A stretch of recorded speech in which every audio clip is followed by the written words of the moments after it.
Hey folks, thanks for dialing up CCC today. I'm David Robinson, and last week we launched a series focusing on a portion of the final book of the Bible, the book of Revelation. And you may know something of Revelation. It's kind of like the zombie apocalypse portion of the Bible because it can be a little creepy, a little crazy.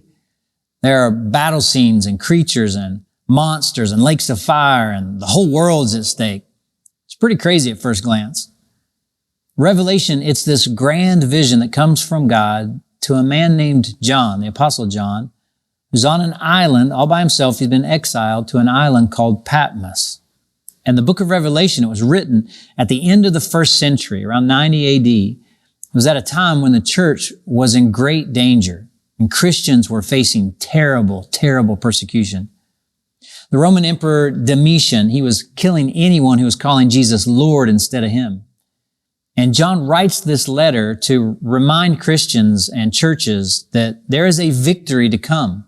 And he writes it to remind them that no matter what's going on around them and what's happening to them, the powerful and resilient work of God, it's going on behind the scenes. Jesus is at work and the Spirit of God is at work in the world, and it's all moving toward a triumphant, redemptive ending. And John, he disguises this whole vision with all these symbols and different characteristics. And sometimes when we go back and we try to figure it out now, we come up with crazy answers to what it's really trying to say. We end up missing the point. But ultimately, the point of Revelation, it's encouragement to Christians in the midst of great suffering and struggle that God ultimately wins, and His plan and His purposes, they'll prevail. So hang on to Him. And even when it looks like the empires and the kingdoms of this world are going to have their way, it's just not over. So keep going and keep standing firm and keep fighting the good fight of faith and don't give up. At the beginning of this great big letter of Revelation, there are 7 brief letters that are written to specific churches in the area of Asia Minor, what's now modern day Turkey. And the fact that there are 7 is meant to hint to us something. 7, it symbolizes completeness. And so that kind of tells us, John kind of winks at us, that these letters, they're good for all time. Even though they're for specific places back then, they're for today too, and they still ring true. Each one of them ends with, anyone who has an ear, let him hear what the Spirit says to the churches, which is why we're looking at them now. We're approaching our 16-year celebration as a church. And it seems fitting for us to explore each message that was written to each church to see what it might mean for us. 7 letters for 7 churches. And there's a bit of a format to these letters. I mean, each one, it begins with a description of Jesus Christ that's taken from this tremendous imagery of who Jesus is in the first chapter of Revelation. It's a remarkable picture of the resurrected, exalted, cosmic Jesus. But he takes bits and pieces from that description of Jesus for each of these letters. He begins that way. And then he gives some affirmation to the church. And then he gives a warning. And then he gives a promise. And last week we looked at the first letter to the church at Ephesus. This week, letter number 2, which is the shortest letter in all the 7. Let's check it out. It's Revelation 2, beginning in verse 8. Just 4 verses total. To the angel in the church of Smyrna, write, these are the words of him who is the first and the last, who died and came back to life. I know your afflictions and your poverty, yet you are rich.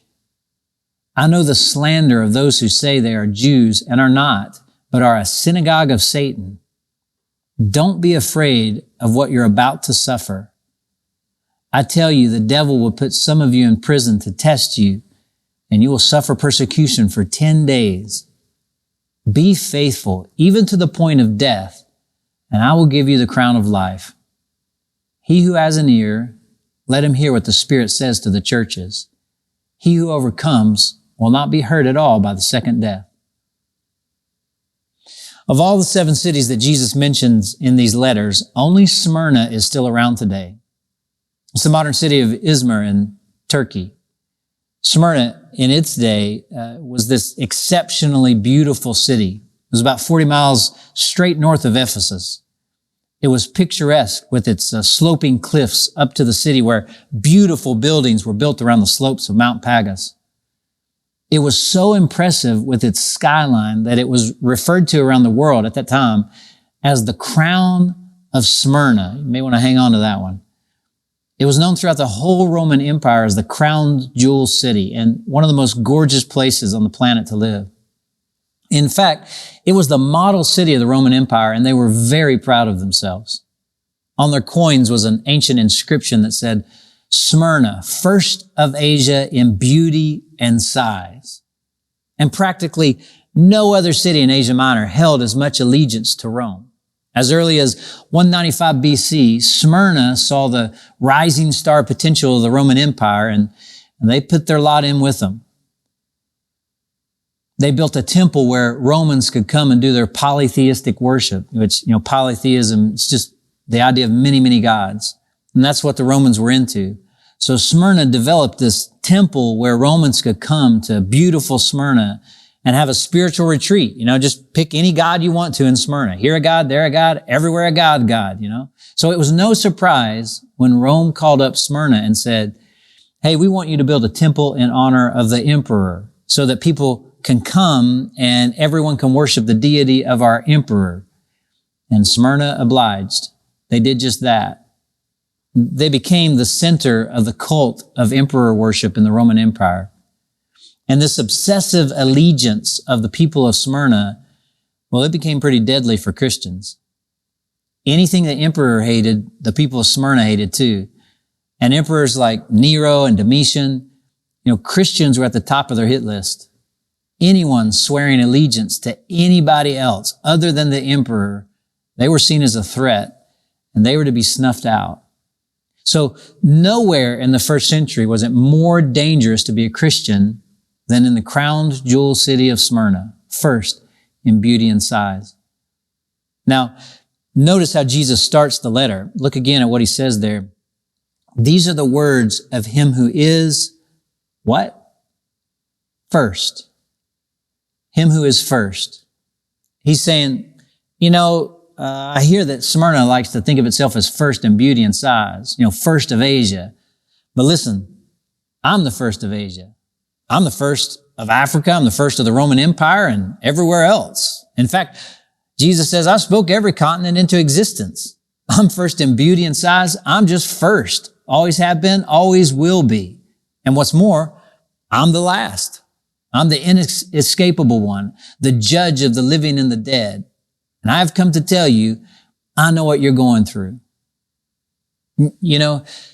Sometimes it's just good that somebody knows what you're going through.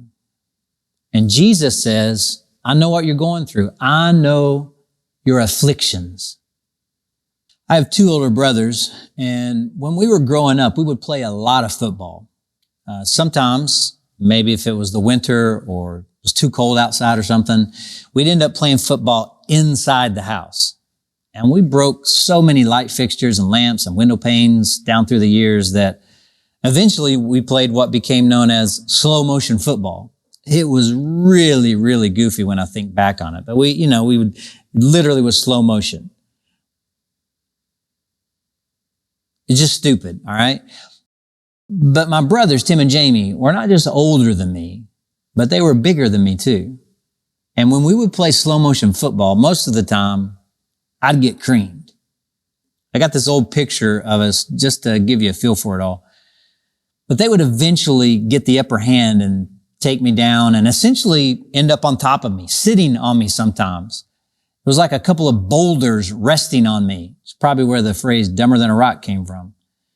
But slow motion football always ended the same way, with me on the bottom of the pile and not being able to breathe, with either or the two of them smiling, picking their teeth, sitting on me.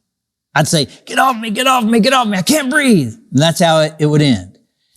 Anybody else have brothers like that? Mean, ugly, awful brothers?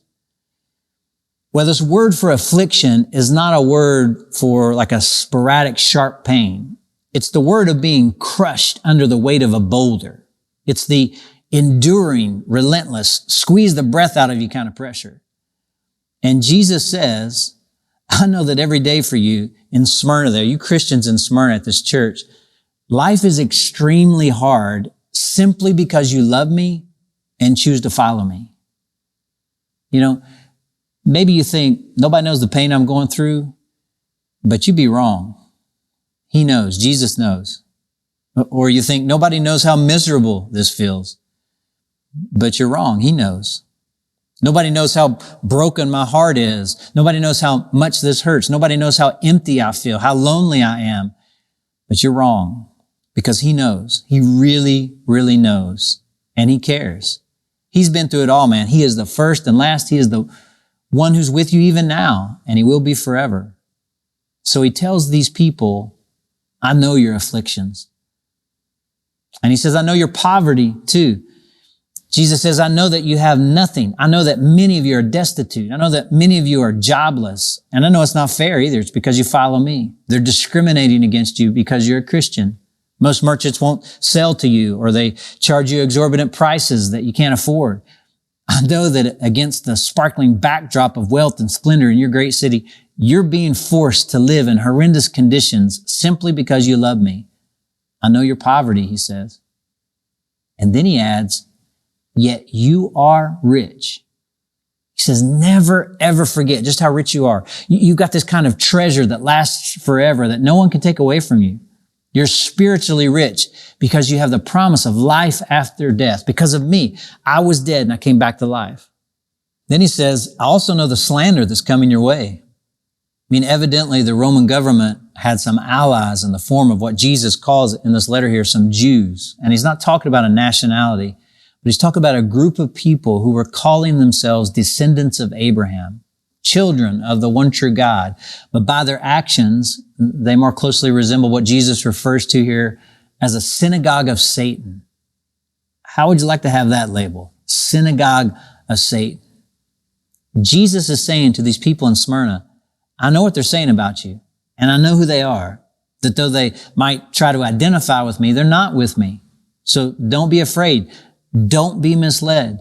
Don't be deceived. He's just trying to fill them with encouragement and perspective, knowing that fear is the thief of peace. Jesus says to them, listen, don't be afraid, even though things are going to get rougher than they already are, because I'm with you and it's not going to last long. He makes this interesting statement about that in verse 10. He says, don't be afraid of what you're about to suffer. I tell you, the devil will put some of you in prison to test you, and you will suffer persecution for 10 days. Be faithful even to the point of death, and I will give you the crown of life. Now, John uses numbers in a metaphorical way here. He's not saying that you're going to be in prison for a week and a half, some of you. 10 days is an expression for a short time. The idea here is you're going to be in affliction, you're going to be in tribulation and suffering, but put it next to eternity. And how do you compare it? Well, it's like 10 days. It's a short time. So don't quit. Keep hoping. You face unanswered prayer. You face feeling alone. You face relational headache, broken dreams, physical affliction. But your suffering is going to come to an end. And remember, John doesn't say this glibly. He's in prison. He's exiled on an island. He's lost everything. And he says it's just 10 days, more or less. I mean, it's temporary. There's a crown waiting for you and waiting for me. And it's not the crown of Smyrna, that thing over there on the hill. It's the crown of life. If you'll hang on and be faithful and stay the course, then you'll receive the crown of life one day. Because when Jesus died, he came back to life so that when you die, you can live forever. So don't be afraid. Most certainly, when the Christians in Smyrna refused to worship anyone other than Jesus as Lord, they were indeed persecuted. This happened to real people, gang. I mean, think about this. This is our heritage as Christians. Some of them in Smyrna, they were thrown to lions to be eaten. Some of them were burned at the stake. Some of them were covered in skins of animals and thrown to wild dogs. Some of them were covered with tar and lit as human torches. Some of them were crucified just like Jesus. These are the people who are receiving this letter from Jesus through John. And it's interesting, this is one of two churches to whom he gives no reproof. I mean, most of the other churches get warnings, but not Smyrna. These are people that are in the midst of great suffering, but their faith is so strong. You're being faithful in suffering. Just don't stop, Jesus says. It's worth it. I'm worth it. Faithful they were. There's an incredible story a little later in the 2nd century. The head of the church at Smyrna was a man named Polycarp. He was probably ordained by John, probably knew John. By the middle of the 2nd century, he was an old man, and he was brought before the crowds into the arena, and the governor, the proconsul, said to Polycarp, if you don't renounce Jesus, you're going to die. We're going to kill you. Worship Caesar, and you'll live. And this is what Polycarp said. 86 years I have served him, and he has done me no wrong.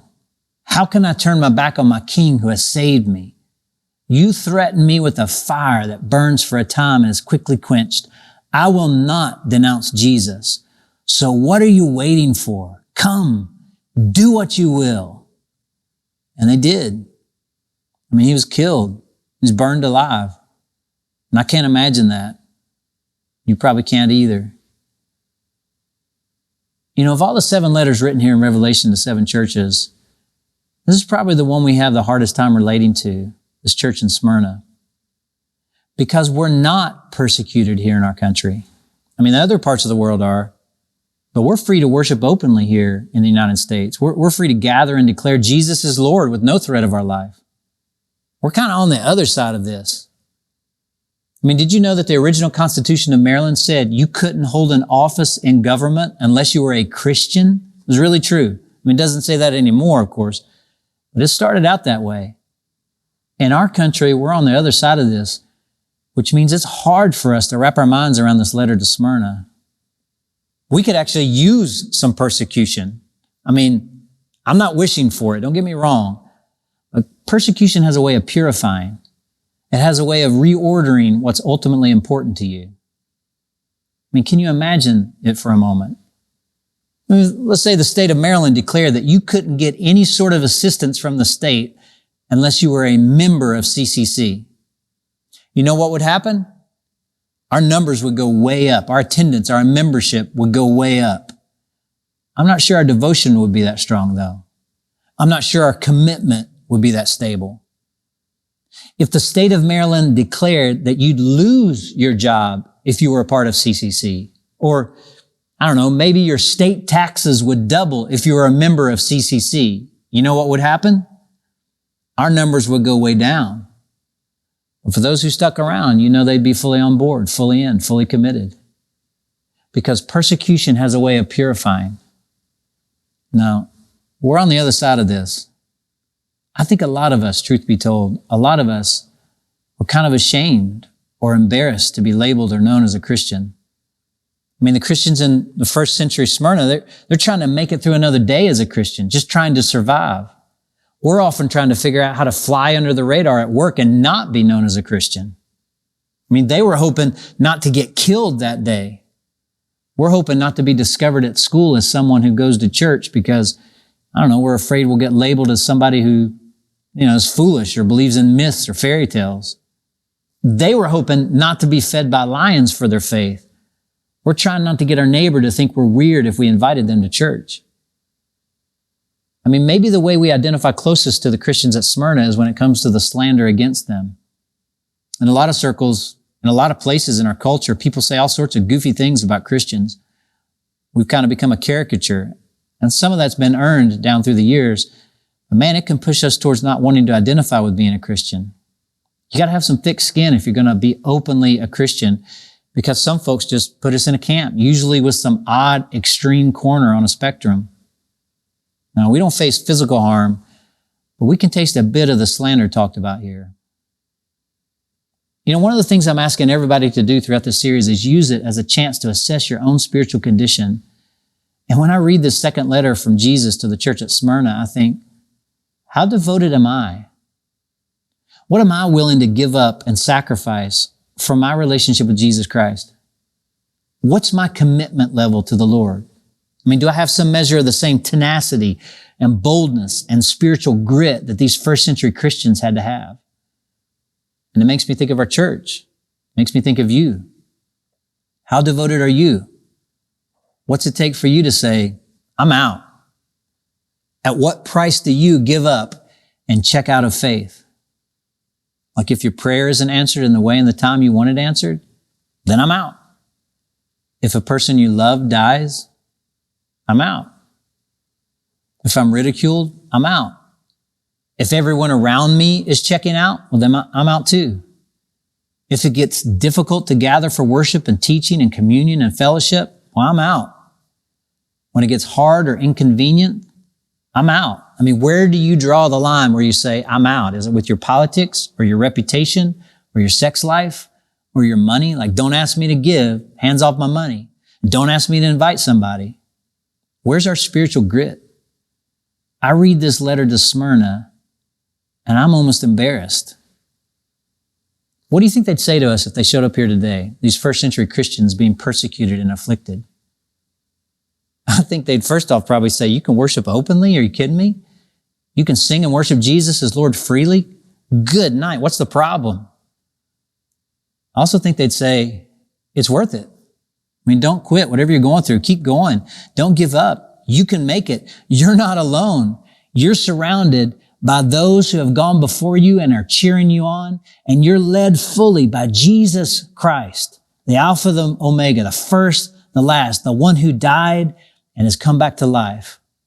And I love how the Bible captures it so well in the book of Hebrews when it's written about that cloud of witnesses. Therefore, since we're surrounded by such a great cloud of witnesses, let us throw off everything that hinders and the sin that so easily entangles, and let us run with perseverance the race marked out for us. Let us fix our eyes on Jesus, the author and perfecter of our faith, who for the joy set before him endured the cross, scorning its shame. And he sat down at the right hand of the throne of God. Consider him who endured such opposition from sinful men so that you won't grow weary and lose heart. Don't grow weary and lose heart, CCC. Whoever has an ear to hear, let him hear what the Spirit says to the churches.